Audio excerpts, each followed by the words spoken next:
Welcome to the Rotary Times Show, a public service program presented by Rotary District 7610, Virginia. Funding for this program is made possible by the generosity of Rotary District 7610. On our programs, we talk with Rotarians and community leaders and discuss how Rotary International and how at each level helps the local level, the national level, and the world community. I am your host, Rotarian Dr. Deborah Jackson from the Rotary Club of McLean, Virginia.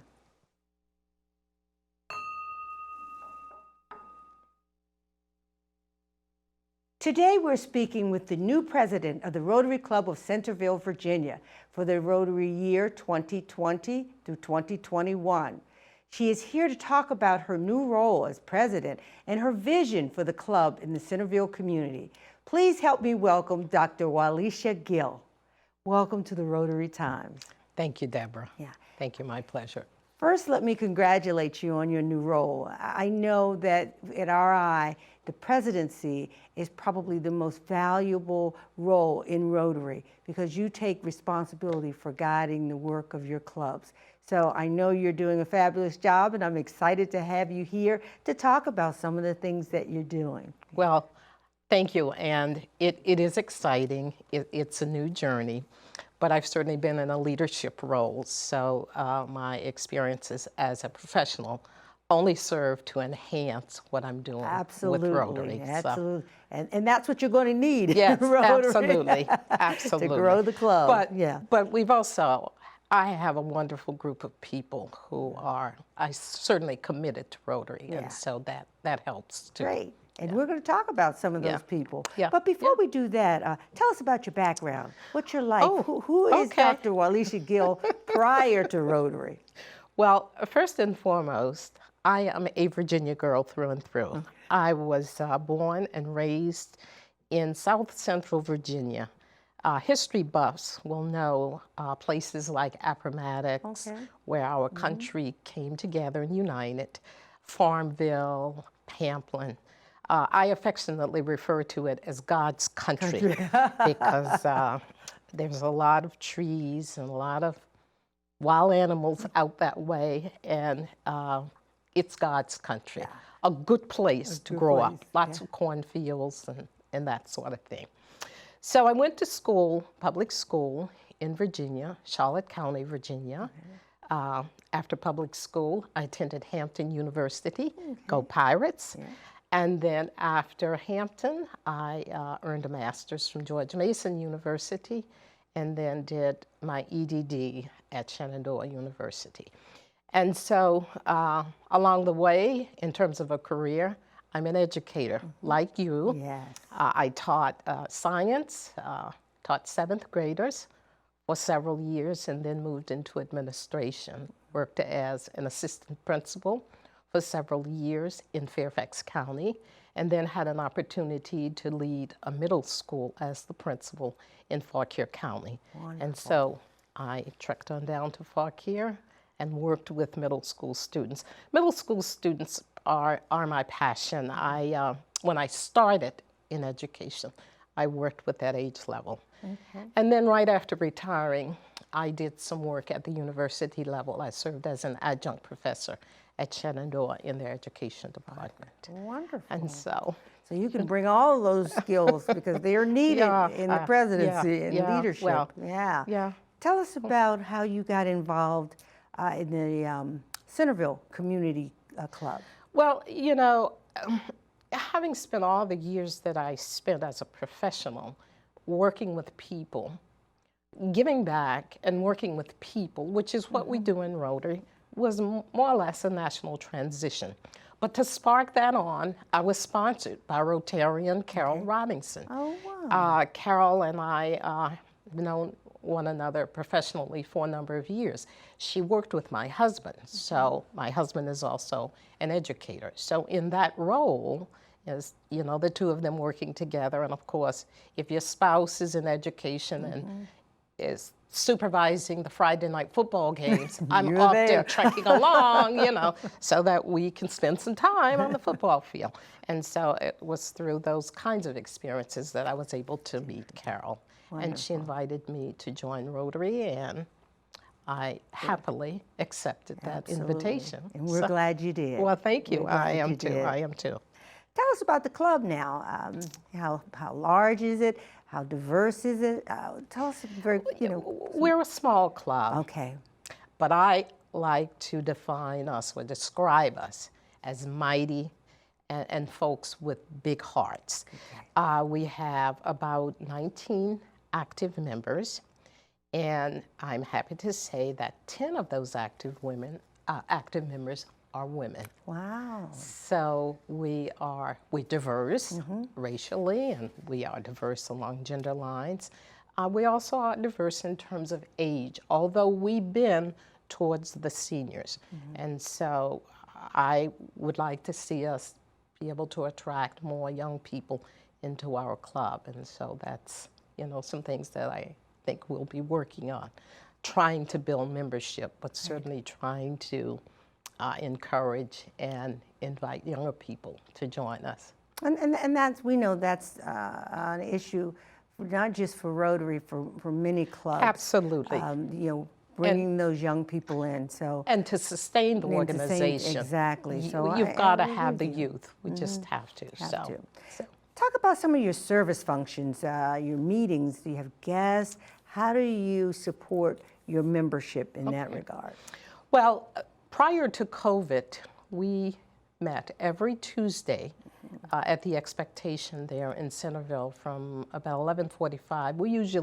We're ending our meetings around 1 o'clock. Okay. And I served as the program chair, and we always had a very active program.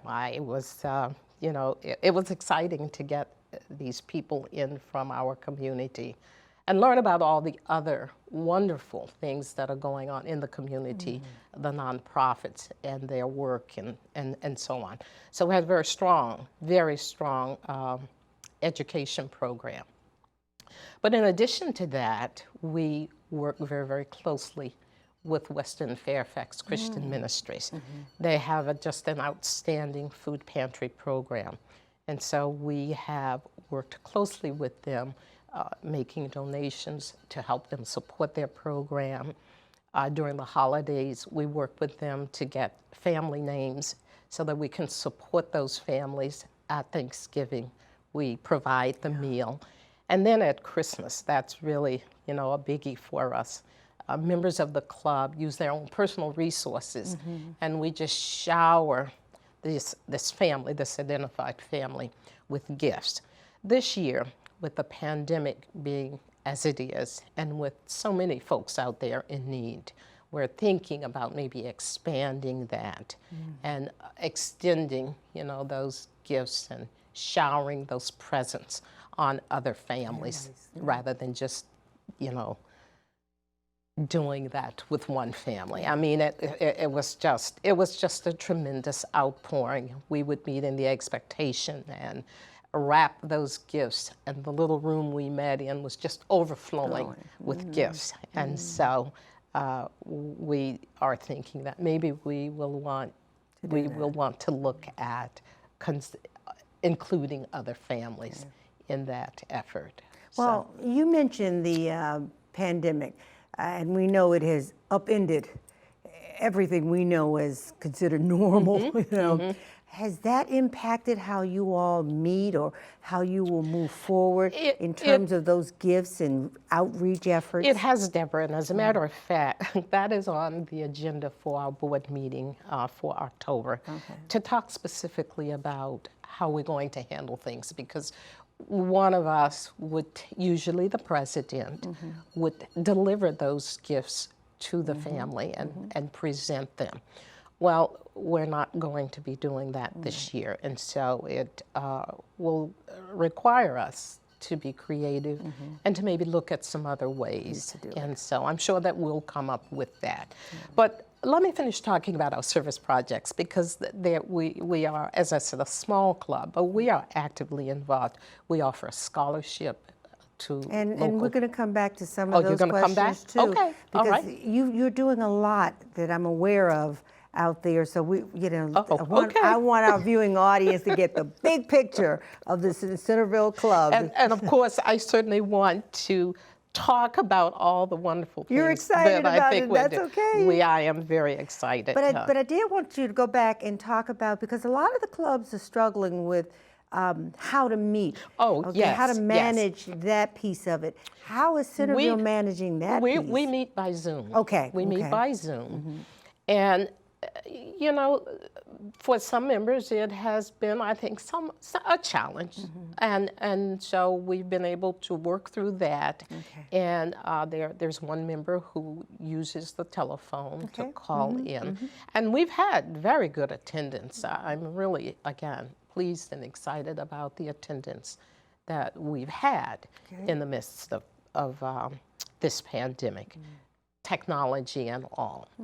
So, you know, technology is great, and I've thought to myself, and I've expressed this, that there could be some good that comes out of this, because I see the technology as a way of helping us maybe in building that membership, because young people who have to work to make a living can't always take off and come to a meeting, but they may be able to tune in to a Zoom meeting. That's right. And so that's right. you know, going to be one of the I'm glad to hear toys you say that, because a lot of the clubs, not just in District 7610, but throughout the country, you know, are struggling with that piece. So it's nice to hear other clubs who are managing it. Similar to my own club, we see about a 60% participation rate online. Obviously, all of us would love to see 100%, but we do have some challenges with people who have just challenges with the technology. But you can phone in. So, and a lot of people don't realize that. So thank you for sharing that piece of it, that Zoom has the ability for you to even call in. That's right. So there's no reason to kind of miss that welcome or that hello, or us having to say we miss you a lot. It is different, and I must tell you, I really do miss the weekly face-to-face meetings. I mean, we're social beings. Let's face it, and the technology is great and will allow us to make do, but it's certainly not the same. No, not the same. And so I am eagerly awaiting the day when we can return, hopefully, to our face-to-face meetings. That's true. And if we can't, you're an educator. Oh yes. Oh yes. We make it happen. You make do. You figure it out. You figure it out. You make it roll happen. with the punches, is what we used to say. So and we bring people along with us. Yes, So yes. that's good to know. We're going to take a short break, and we'll be right back to talk more with Dr. Gill, who is the president of the Rotary Club of Centreville, Virginia. So please stay with us. We've been here before, fighting the problems that fight back, because we see opportunities where others see obstacles. We're change makers and problem solvers, uniting over 1 million minds to address complex issues facing communities around the world, including yours. We're working together as partners and professionals while making friendships that last a lifetime. We're Rotary, and there's no limit to what we can do. Welcome back to the Rotary Times. We're here talking with Dr. Wallicia Gill, the new president of the Rotary Club of Centreville, Virginia, for the 2020 through 2021 Rotary year. When we closed, we had just talked about how you all are, you know, managing through COVID in terms of your operations. And like most clubs in the district, you're doing a lot of it online. But talk to us more about some of your community service, because that's going to be impacted by whether or not you will be able to have that face-to-face contact. One of the things that we've done that I think is pretty neat, when we were doing our face-to-face meetings and our food costs were rolled into our quarterly dues structure. And so now that we are not meeting face-to-face and we're not eating, many of us have chosen to continue to pay the full dues, whatever that was, and after the dues for the Rotary International comes out, then the remainder we use to make for donations in the community. We donate to St. Vincent de Paul, we donate to the local Methodist church, and each individual has a choice about whether they wish to do that or how much of that, of those funds, they wish to donate. We donate to the Centreville Immigration Forum, and I feel like I've left one out. I think there were 4. And then, of course, some people may choose to donate their funds to our local foundation or Rotary International's foundation. So that's been, I think, a very positive way, again, to deal with this pandemic and to support those in our community. And we know that there is a great deal of need. One of the other programs that we do, or I guess projects that we do, that I think is exciting. As I said, we have groups coming in to speak to us. Many of these groups are nonprofits. And so at the end of the quarter, we review the individuals, the groups who have come in and presented, and we select one of those again and support that group. For example, we recently supported Wesley Housing. They provide housing for people, affordable housing for people who are struggling to meet those needs. And there is a specific apartment complex in our community, Madison Ridge, that we have partnered with as, you know, a group to support this quarter. Let me think about other things. I told you about Thanksgiving. I told you about Christmas. We got involved with the Back to School Backpack Program at the start of the year. And again, we worked through the local Methodist church. They were sponsoring that drive, and so we more or less partnered with them to support that program. Giving back. So we really do take seriously this business of giving back, and people pitch in and do it very, very readily. So That's what Rotarians do. that's what we do. we're all about. I know you have a special international service program there. Tell us, I know my audience would love to hear about it. Yes. Many in your audience have probably communicated or heard from Dr. Sarah John, who heads up the program. We partner with other clubs and use grant funding to do some pretty important things in Haiti. For example, we have built science classrooms. We were able to use funding one year to do a medical incinerator.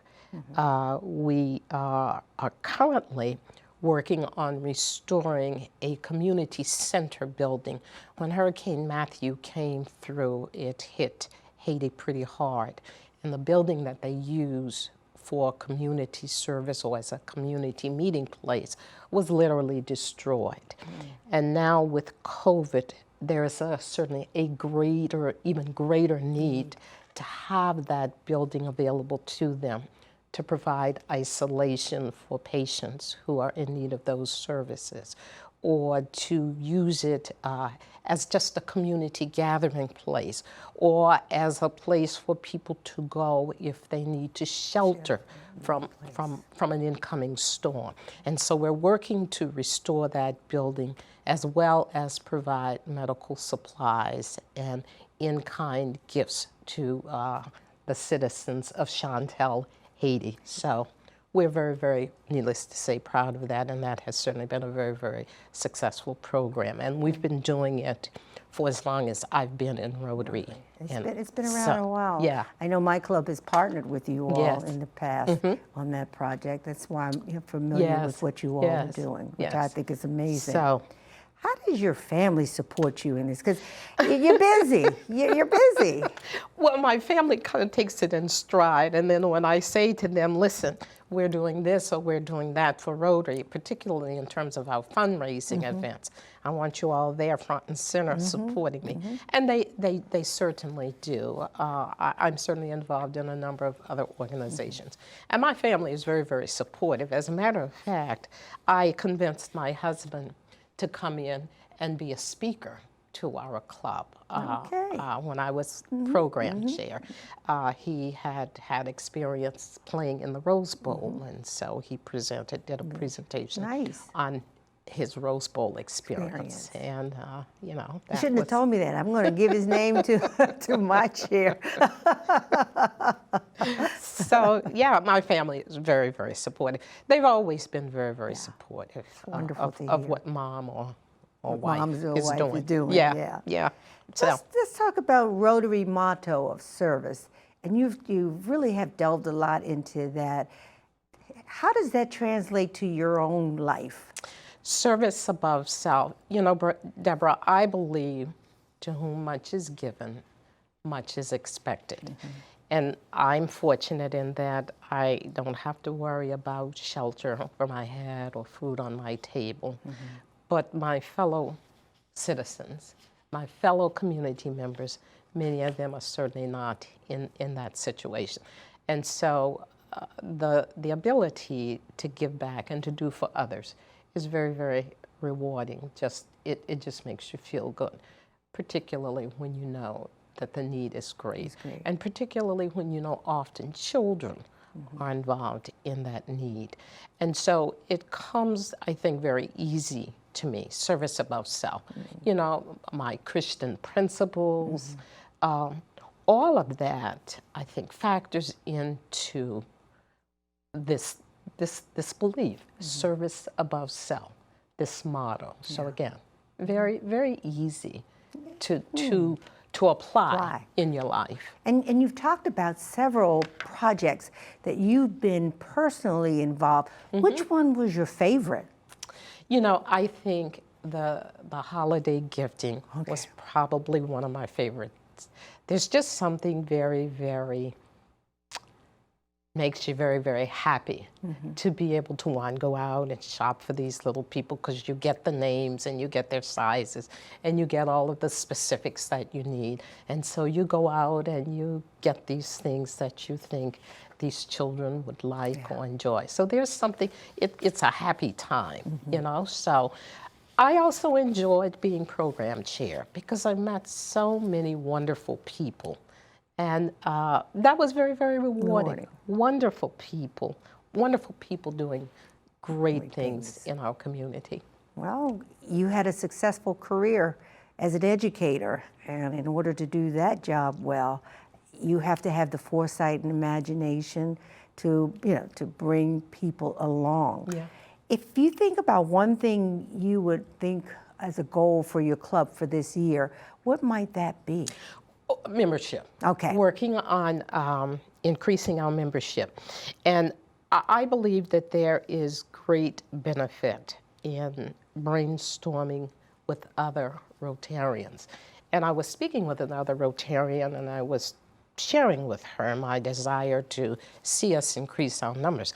And so she said to me, well, look, are you aware of that Nextdoor app? And I thought, oh yeah, absolutely. I'm going to use that and advertise our meetings and invite people from the community through the Nextdoor app to come join us. That's creative. Maybe we'll get maybe we'll get some takers. So so again, brainstorming, talking with others, learning what they're doing, or some things that they may have considered or that they are thinking of trying. Wow. And so, so absolutely. So if we do that, which I absolutely love, do you have a club, a membership committee that's already formed? Okay, good. Yes, we do. We have a membership chair. In fact, that individual is serving in dual capacity as membership chair as well as program chair. So she agreed to do both of that, those for us. beautiful. So yes, absolutely. Wonderful. And you know, the other thing too is from time to time we will get leads through RI. Someone might go to Rotary International or go to the district to say, listen, I'm interested in finding a local Rotary club. And so we jump on those and quickly follow up on those. Sometimes they don't always Work out. pan out, but we're right there, eager, you know, to say, come on in. We'd like to have you in this tent. And I was going to ask if you're, in 30 seconds, could you tell us one thing you'd like to leave, a message you'd like to leave to that individual who wants to connect their mind and the heart to giving? Absolutely. There's giving, as I said early, just makes you feel good when you know that you're helping someone and you're lessening a burden. You're lessening maybe hunger. Yeah. It just makes you feel good. So if you're out there and you're interested, please contact me, Wallicia, I know that's a mouthful, .gill@gmail.com. But Deborah could certainly provide you with that information. Please come join us. Just come to one of our Zoom meetings. I think you might like us and you might be I think they interested might as well. in joining us. Yes. Thank you. You're welcome. Funding for the program is made possible by the generosity of Rotary District 7610. For the Rotary Times program, I am your host, Rotarian Dr. Deborah Jackson from the Rotary Club of McLean, Virginia. You're welcome to join us at a Rotary Club in your area for either breakfast, lunch, or dinner. You can find a club near you by just looking us up on the internet. Remember, our time is your time, and it's time well spent. Please join us for our next program as we continue to celebrate Rotary's 115 years of service above self.